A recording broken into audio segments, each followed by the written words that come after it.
मेवाड़ का इतिहास। मेवाड़ उदयपुर, चित्तौड़गढ़, राजसमंद, भीलवाड़ा इतना बड़ा मेवाड़ था। मेवाड़ के प्राचीन नाम मेदपाट, प्रागवाट और शिवी जनपद को भी मेवाड़ कहा जाता में यहाँ राजवंश सर्वाधिक गौरवपूर्ण है। मेवाड़ में गुइल वंश का शासक था। गुइल वंश की 24 शाखाएं थी। इनमें से मेवाड़ के गुइल सबसे प्रसिद्ध थे।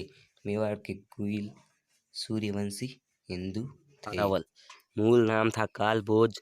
बप्पा रावल हरित ऋषि का शिष्य था। 734 ईस्वी में मान मौर्य को हराकर चित्तौड़ पर अधिकार किया। राजधानी नागदा को बनाया। वहाँ एक लिंगजी मंदिर का निर्माण करवाया। बप्पा रावल मुस्लिम सेना को हराते हुए गजनी अफगानिस्तान तक चला गया। रावलपिंडी शहर का नाम बप्पा रावल के नाम पर पड़ा। गजनी के शासक सलीम को हटाकर वहां का शासक अपने भांजे को बनाया और स्वयं सलीम की पुत्री से विवाह करके मेवाड़ लौट। इतिहासकार सीवी ने बप्पा रावल की तुलना फ्रांसीसी सेनापति चार्ल्स मार्टेल से की थी।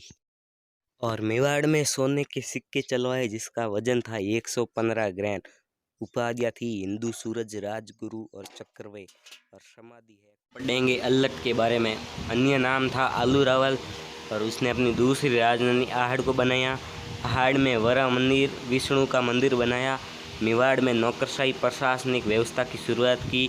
अल्लट ने ऊण की राजकुमारी हरिया देवी से विवाह किया। अब हम पढ़ेंगे जैतर सिंह के बारे में।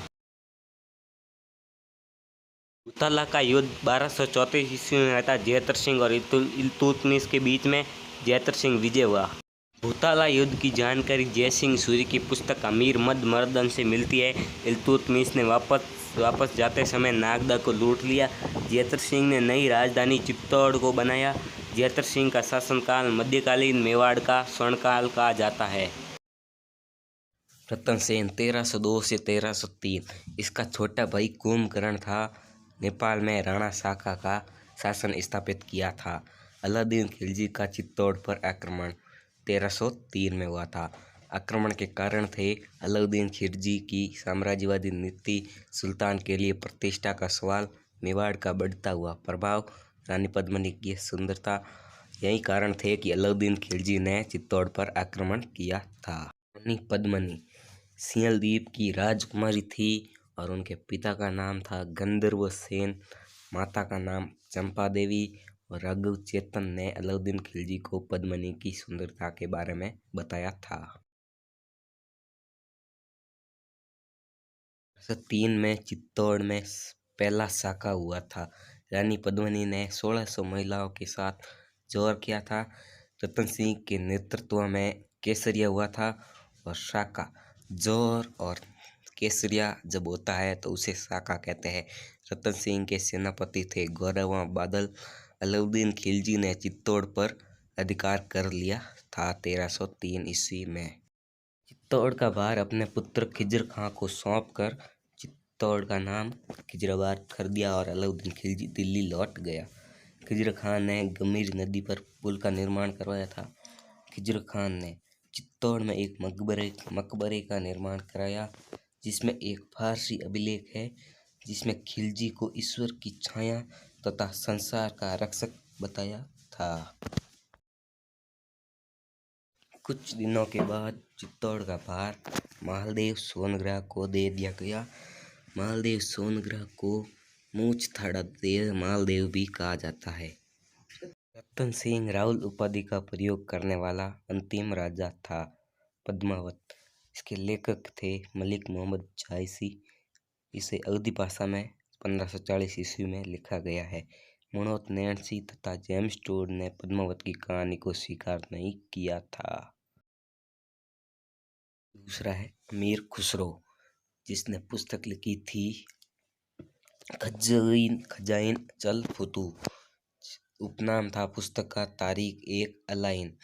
इस पुस्तक से खिलजी के राजस्थान पर आक्रमण की जानकारी मिलती है। यानी कि इस पुस्तक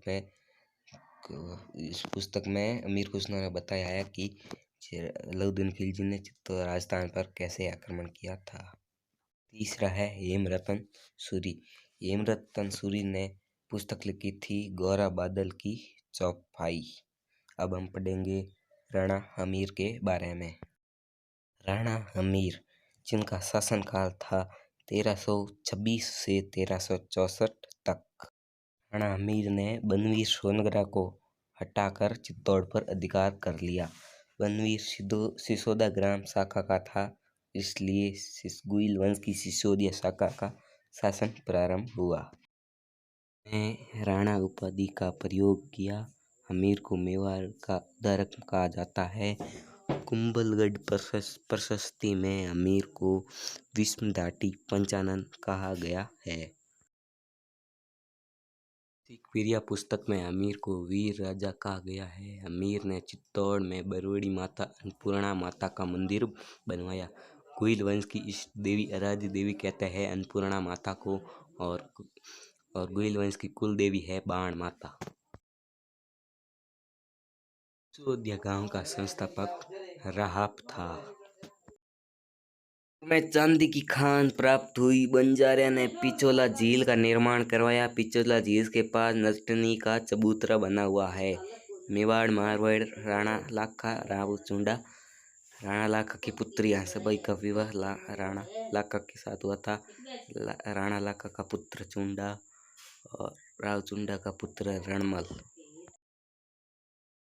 मारवाड़ के रावचुंडा की बेटी हंसाबाई की शादी मेवाड़ के राजा राणा लाखा से हुई। इस समय लाखा के पुत्र कुंवर चुंडा ने प्रतिज्ञा की कि वह मेवाड़ का राजा नहीं बनेगा तथा हंसाबाई के होने वाले पुत्र को मेवाड़ का राजा बनाया जाएगा। इसलिए चुंडा को मेवाड़ का भीष्म कहा जाता है। यदि आपको नोट्स बनाने हैं तो आप स्क्रीनशॉट ले सकते हैं, बिल्कुल छूट है। राणा राज्य के त्याग के कारण चुंडा को कई विशेषाधिकार दिए गए। मेवाड़ के 16 ठिकाने में से 14 ठिकाने प्रथम श्रेणी चुंडा को दिए गए, जिनमें सलुम्बर भी था। सलुम्बर का सामंत मेवाड़ के राजा का राज तिलक करेगा। सलुम्बर का सामंत मेवाड़ की सेना का सेनापति होगा। राणा की अनुपस्थिति में सलुम्बर का सामंत राजधानी को संभालेगा तथा सलुम्बर का सामंत मेवाड़ के राणा के साथ कागजों पर हस्ताक्षर भी करेगा। अब हम पढ़ेंगे राणा मोकल के बारे में, जो राणा लाखा और हंसाबाई के पुत्र थे। मोकल 1421 से 1439, पिता का नाम था लाखा और माता का नाम हंसाबाई। और मोकल का संरक्षक चुंडा था। हंसाबाई की अविश्वास के कारण चुंडा मालवा चला गया। अविश्वास यानी उस पर विश्वास नहीं किया। हंसाबाई का भाई रणमल मोकल का संरक्षक बना। मोकल ने एक लिंग जी के मंदिर का परकोटा बनाया। चित्तौड़ में समिदेश मंदिर का पुनर्निर्माण भी करवाया और समिदेश्वर मंदिर का निर्माण भोज परमार ने करवाया था और इसका वास्तविक नाम है त्रिभुवन नारायण मंदिर। 1333 में गुजरात के अहमद शाह ने चित्तौड़ पर आक्रमण किया तथा जीजड़ नामक स्थान पर चाचा मेरा व मेपा परिवार ने मोकल की हत्या कर दी। अरावल सेना का अगला भाग, सलूमर का सामंत, चंदावल सेना का पिछला भाग।